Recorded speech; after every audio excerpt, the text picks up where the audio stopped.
복된 시간으로 삼아 주셔서 주의 말씀을 들을 때에 깨우침이 있게 하시고 감동이 있게 하시고 은혜가 있게 하시고 말씀이 우리 속에 들어가므로 우리 속에 새로운 하나님께서 주시는 힘과 능력이 더하여지게 하옵소서.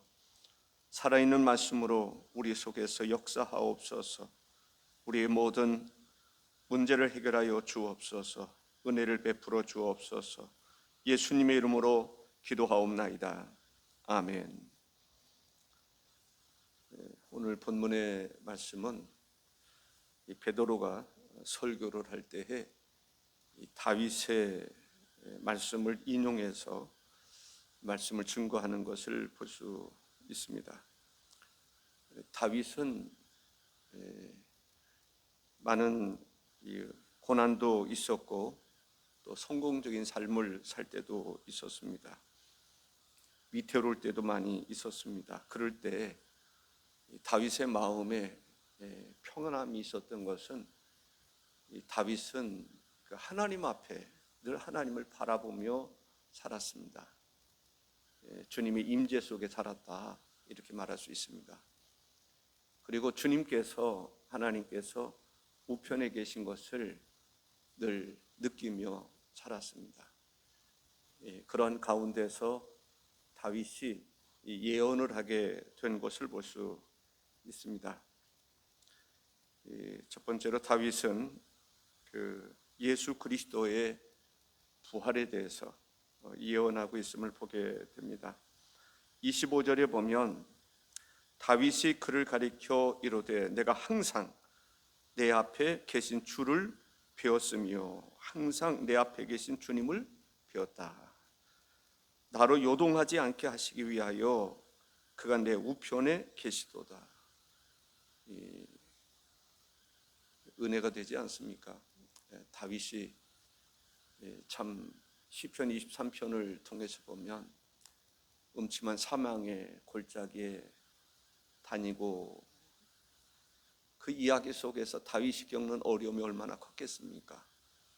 그런 가운데서 다윗은 늘 하나님을 바라보며 살았다. 하나님의 임재 속에 살았다. 그리고 하나님께서 우편에 계셔서 자기가 요동치 않게 되었다라고 이야기하고 있습니다. 이 말은 예수님이 그러한 삶을 사셨다라는 거죠.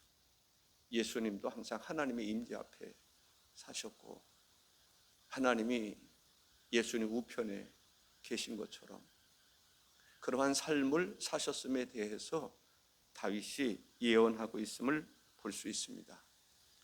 우리들도 그러한 삶을 살아야 되겠다라는 거죠. 항상 주님 바라보고 주님의 임재 속에 주님의 임재 앞에 살아가고 주님께서 우리 우편에 계시다. 우편에 계시다라고 하는 것은 또 이스라엘 사람들에게 있어서는 특별한 좌편이 아니라 우편, 주님이 함께 하신다는 거죠. 그렇기 때문에 내가 흔들리지 않을 것이다. 그러한 믿음을 우리도 가지고 사실 수 있기를 바랍니다. 시편 121편 5절과 6절에 이런 말씀이 있습니다. 여호와는 너를 지키시는 이시라. 여호와께서 내 오른쪽에서 내 그늘이 되시나니 낮의 해가 너를 상하게 하지 아니하며 밤의 달도 너를 해치지 아니하리로다. 하나님은 우리를 지키시는 분이시다라는 거죠. 하나님께서 내 오른쪽에서 내 그늘이 되시나니 라고 고백하고 있습니다. 26절에 보면 그러므로 내 마음이 기뻐하였고 내 혀도 즐거워하였으며 육체도 희망에 거하리니. 그러한 삶을 살 때 내 마음이 기뻐하였다. 기쁨이 있었다라는 거죠. 그리고 내 혀가 즐거워하였다. 즐거움이 있었다는 거죠. 즐거우면 노래하게 되고 즐거우면 춤추게 되고 육체도 희망에 거하였다라는 것입니다. 우리도 주님의 임재 속에 살아가고 또 주님과 함께하는 삶을 통해서 이 마음도 기쁘고 입술로는 노래하고 즐거워하고 육체도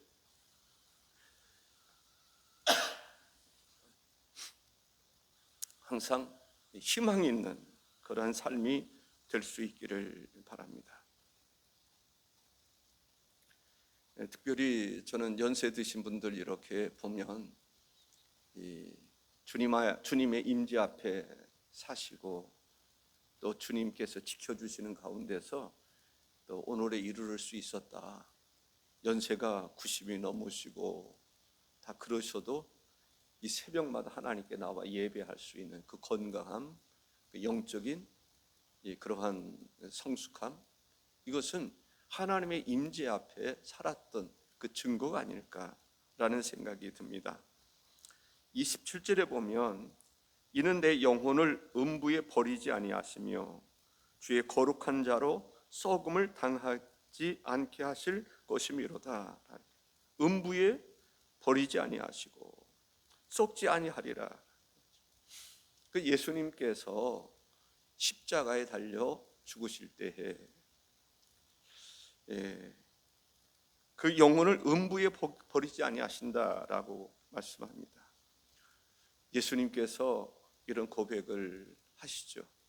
엘리 엘리 라마 사박다니, 나의 하나님 나의 하나님 어찌하여 나를 버리시나이까. 정말 그 버림받은 것 같은 그러한 느낌을 가질 수가 있습니다. 그럼에도 불구하고 내 영혼을 음부에 버리지 아니하신다. 그러한 상황, 엘리 엘리 라마 사박다니, 나의 하나님 어찌하여 나를 버리시나이까. 버림받은 것처럼 느껴지지만은 그럼에도 불구하고 버리지 아니하신다. 아멘. 우리도 때로는 예수님과 이렇게 비교할 수는 없을지라도 마치 하나님이 나를 버리신 것처럼 그런 느낌, 그러한 고통, 그러한 아픔을 경험할 수 있어요. 그럼에도 불구하고 하나님은 결코 우리를 버리지 아니하신다라고 하는 그 말씀입니다. 내 영혼을 음부에 버리지 아니하시며, 음부라는 말을 사용하고 있는데 이 음부라고 하는 것은 이 죽음을 의미하는 것을 볼 수가 있습니다. 죽은 자가 거할 수 있는 처소, 이 음부, 이 죽은 자가 거할 수 있는, 버림받아서 죽게 되면 들어갈 수 있는 것이 음부란 말이죠. 그런데 그 음부에 들어갈 것 같은 그 상황, 예수님이 십자가에 달려 죽으셨어요.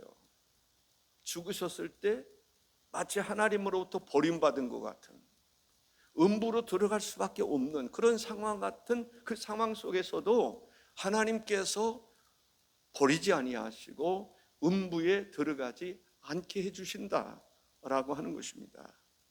영원히 살게 해주신다라는 거죠. 썩음을 당하지 않게 하실 것이미로다. 썩음, 부패하다라는 거죠. 멸망하다, 사라지다라고 하는 의미를 가지고 있습니다. 예수님께서 십자가에 달려 죽으셨을 때에 마치 버림받은 것 같은, 음부에 던져진 것 같은, 썩어질 것 같은, 그럼에도 불구하고 예수님은 버림받지 않았습니다. 음부에 들어가 있지 않았습니다. 썩어지지 않았다라는 거죠. 그 예수 그리스도의 부활을 이야기하는 것을 볼 수가 있습니다. 갈라디아서 6장 8절에 보면 자기의 육체를 위하여 심는 자는 육체로부터 썩어질 것을 거두고 성령을 위하여 심는 자는 성령으로부터 영생을 거두리라. 두 번째는 다윗은 죽었지만 그리스도는 부활하셨습니다. 다윗은 지금 이야기한 그 내용이 자기를 두고 한 이야기가 아니라 예수 그리스도를 두고 한 것이다라고 하는 사실을 베드로가 설교하고 있음을 볼 수가 있습니다. 다윗은 어떻게 되었습니까? 다윗은 죽었습니다. 장사된 바 되었습니다. 그러나 예수님은 다윗은 그렇게 예언했지만 그 예언이 자기를 두고 하는 말이 아니라 예수 그리스도의 부활을 두고 하신 말씀이다라는 거죠. 다윗은 죽었다라고 베드로가 설교하고 있습니다. 29절에 형제들아 내가 조상 다윗에 대하여 담대히 말할 수 있노니 다윗이 죽어 장사되어 그 묘가 오늘까지 우리 중에 있도다. 이 말은 무슨 말입니까? 다윗이 말한 그 예언은 자기를 두고 한 말이 아니다라는 거죠. 예수 그리스도를 두고 한 말임을 베드로가 다윗의 글을 인용해서 예수 그리스도에 대한 말씀을 증거하는 것을 볼 수가 있습니다. 다윗은 어떤 사람입니까? 30절에 그는 선지자라 하나님이 미리 맹세하사 그 자손 중에서 한 사람을 그 위에 앉게 하리라 하심을 알고, 다윗은 알았어요. 무엇을 알았습니까? 그 자손 중에 한 사람을 그 위에 앉게 하리라, 메시아가 이 땅에 오실 것임에 대해서 알고 있었음을 보게 됩니다. 시편 132편 11절에 보면 여호와께서 다윗에게 성실히 맹세하셨으니 변하지 아니하실지라 이르시기를 내 몸에 소생을 내 왕위에 둘지라 했습니다. 시편 89편 3, 4절에 보면 주께서 이르시되 나는 내가 택한 자와 언약을 맺으며 내 종 다윗에게 맹세하기를 내가 내 자손을 영원히 견고히 하며 내 왕위를 대대에 세우리라 하셨나이다 했습니다. 다윗은 죽어서 장사되었지만 예수님은 죽은 자 가운데서 살아나셨다라는 것이죠. 32절에 보면 이 예수를 하나님이 살리신지라 우리가 다 이 일의 증인이로다. 예수 그리스도 죽은 자 가운데서 살아나셨음을 볼 수 있습니다. 우리가 그 증인이다. 베드로가 강조하고 있는 것은 다윗의 그 예언은 자기를 두고 하는 말이 아니라 죽은 자 가운데서 다시 살아나실 예수 그리스도에 대한 예언을 하고 있는 것임에 대해서 말씀하고 있습니다. 그렇기 때문에 다윗은 죽었지만은 장사된 바 되었지만은 예수님은 죽은 자 가운데서 부활하셨다라고 하는 증거를 하는 것을 볼 수 있는데 우리들이 바로 그 증인이다. 사도들이 그 증인이다 라고 하는 것을 이야기하고 있습니다. 그렇습니다. 이 말씀을 우리가 충분히 이해한다면, 우리도 이 말씀을 믿는다면 우리도 예수 그리스도의 증인이 되어야 될 줄로 믿습니다. 죽은 자 가운데서 부활하신 예수 그리스도, 예수님의 제자들이 증인이었다면 그 증거를 우리에게 부탁하셨으니 우리도 예수 그리스도의 부활을 전할 수 있는 성도가 되어야 될 줄로 믿습니다. 36절에 그런즉 이스라엘 온 집은 확실히 알지니 너희가 십자가에 못 박은 이 예수를 하나님이 주와 그리스도가 되게 하셨느니라 라고 말합니다. 예수 그리스도가 우리의 통치자가 되신다라는 거예요. 우리의 구원자가 되신다고 하는 사실입니다. 그 이전에 33절에 이런 말씀이 있습니다. 하나님이 오른손으로 예수를 높이심에 그가 약속하신 성령을 아버지께 받아서 너희가 보고 듣는 이것을 부어 주셨느니라. 예수님께서 성령을 부어 주셨는데 성령을 부어 주신 것은 아버지 하나님으로부터 받은 것이다. 아버지 하나님께서 예수님께 성령을 주셨고 예수님께서 성령을 부어주신 것이다 라고 하는 사실을 이야기하고 있습니다. 하나님께서 예수님을 하나님 우편에 앉으셨는데, 예수님을 하나님 우편에 앉도록 하셨는데 언제까지 앉아 계실 것인가? 마귀 사탄을 다 굴복시키실 때까지 하나님께서 예수님을 하나님 우편에 앉게 하시겠다라고 말씀하시는 것을 보게 됩니다. 35절에 보면 내가 내 원수로 내 발등상이 되게 하기까지 너는 내 우편에 앉아 있으라 하셨도다 하였으니 라고 말합니다. 좀 더 이해를 돕기 위해서 쉬운 말 성경을 보니까 내가 내 원수들을 내 발 아래에 굴복시킬 때까지 여기 앉아 있어라 라고 말씀합니다.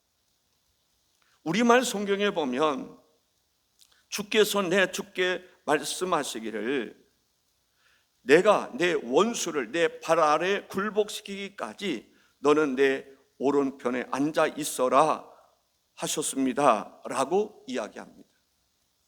시편 110편 1절을 인용한 것이라고 생각하는데, 다윗의 시입니다. 여호와께서 내 주에게 말씀하시기를 내가 내 원수들로 내 발판이 되게 하기까지 너는 내 오른쪽에 앉아 있으라 하셨도다 라고 말씀하고 있습니다. 예수님은 하나님께서 주와 그리스도가 되게 하셨다라고 이야기하고 있습니다. 36절을 다시 읽습니다. 그런즉 이스라엘 온 집은 확실히 알지니 너희가 십자가에 못 박은 이 예수를 하나님이 주와 그리스도가 되게 하셨느니라 하니라 했습니다. 예수님은 하나님 우편에 앉아 계십니다. 예수님은 우리의 주가 되시고 통치자가 되시고 우리의 구원자가 되시다라고 하는 것입니다. 이 사실에 대해서 확실히 알아라 라고 말합니다. 그렇습니다. 우리는 확실히 알아야 됩니다. 예수님은 우리의 주가 되신다는 사실을, 예수님이 우리의 통치자가 된다는 사실을, 예수님이 우리의 메시아 구원자가 되신다고 하는 사실을 확실히 알아야 될 줄로 믿습니다. 다윗은 이 사실을 미리 알고 있었다라고 말씀하고 있습니다. 예언적인 선지자에게 주시는 하나님의 말씀인 것을 볼 수가 있습니다. 성경은 우리에게 참된 진리를 말해주고 있습니다. 우리가 어떠한 삶을 살아가야 될지에 대한 지침서를 내려주고 계십니다. 그렇기 때문에 우리가 성경을 알자 힘써 알아야 된다라는 거죠. 알기 위해서는 배워야 됩니다. 알기 위해서는 들어야 됩니다. 왜냐하면 내 스스로 성경을 깨우치기가 어렵습니다. 그래서 전문가의 그러한 지도를 받을 필요가 있습니다. 하나님의 말씀에 귀를 기울일 수 있어야 됩니다. 듣기를 사모할 수 있어야 됩니다. 믿음은 들음에서 난다라고 말씀하고 있습니다. 우리가 무엇을 듣느냐라고 하는 것은 매우 중요합니다. 사람들이 이것을 들으면, 공산주의 사상을 들으면 공산주의자가 됩니다. 자유민주주의에 대한 것을 들으면 자유민주주의를 선택하게 됩니다. 하나님의 말씀을 들으면 하나님의 말씀을 따라 살아가게 되어 있습니다. 성령을 받으면 성령을 쫓아 살아가게 되어 있습니다. 하나님의 말씀으로, 하나님의 성령으로 우리가 시대를 분별하고 하나님께서 원하시는 바 뜻을 깨닫는 것이 중요한 것입니다. 그렇지 않으면 우리가 집중해야 될 것이 무엇입니까? 하나님의 임재 앞에 서는 것입니다. 하나님이 보여야 되는 거죠. 하나님의 임재 앞에 다윗이 살았던 것처럼, 예수님이 사셨던 것처럼 하나님의 임재 앞에 우리가 있어야 되는 것입니다. 무엇을 보느냐가 중요합니다. 하나님이 보여야 된다라는 거죠. 내 앞에 보여주시는, 내 앞에 계시는 하나님의 말씀을 들을 수 있어야 됩니다. 하나님이 나와 함께 하시면 나를 흔들 자가 없는 것입니다. 견고히 설 수 있는 것입니다. 우리가 기도해야 될 줄로 믿습니다. 하나님, 다윗의 고백처럼 우리도 그러한 사람이 되게 하여 주옵소서. 다윗 앞에 하나님이 계셨던 것처럼, 하나님 앞에서 다윗이 있었던 것처럼, 다윗의 오른편에 하나님이 계셨던 것처럼 우리의 오른편에, 우리의 중심에 하나님이 계시기를 사모하며 기도해야 될 줄로 믿습니다. 하나님은 예수님을 주와 그리스도가 되게 하셨습니다. 교회의 머리가 되시는 주님, 교회를 통치하시는 분이 주님이십니다. 그렇기 때문에 우리는 주님의 통치를 받아야 되는 것입니다. 그래야 구원받을 수 있습니다. 그래야 바르게 살아갈 수 있습니다. 세상의 통치가 아닙니다. 우리는 주님의 통치를 받아야 됩니다. 교회는 주님의 통치를 받을 수 있어야 되는 것입니다. 아멘이십니까? 교회는 주님의 통치를 받아야 되는 거예요. 주님의 통치 속에서 존재해야 되는 것이 교회인 것입니다. 세상은 어떠하든지 간에 교회는 주님의 통치 아래 있어야 됩니다. 주님과 함께하는 교회가 되어야 되는 것입니다. 주님과 함께하는 하나님의 백성된 여러분이나 제가 되어야 되는 것입니다. 그럴 때 다윗이 많은 어려움이 있었지만은 여전히 주님의 통치와 인도하심 속에 어려움을 극복할 수 있었고, 하나님 앞에 정말 선지자로서, 예언자로서 신령한 삶을 살았습니다. 다윗도 허물이 있었지만은 그럼에도 불구하고 하나님께서 내 마음에 합한 자라라고 말씀하신 그 사람, 바로 여러분이시기를 바랍니다. 다윗이었던 것처럼 저와 여러분들이 되시기를 주의 이름으로 축복하며 우리도 복음 증거하는 전도자가 되시기 바랍니다. 존귀하신 주 하나님